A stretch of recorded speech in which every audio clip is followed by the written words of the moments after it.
In this video, I show you how to fix Google Gemini Nano Banana not working problem. For solving this problem, go to Play Store, search for Gemini. Up to date your Gemini app if available any update version. Now search for Google app. Tap on Google. Up to date your Google app if available any update version.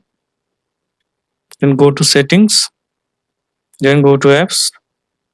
Then go to see all apps. Now search for Gemini. Tap on Gemini. Tap on storage and cache. Clear storage. Delete. Now open Gemini.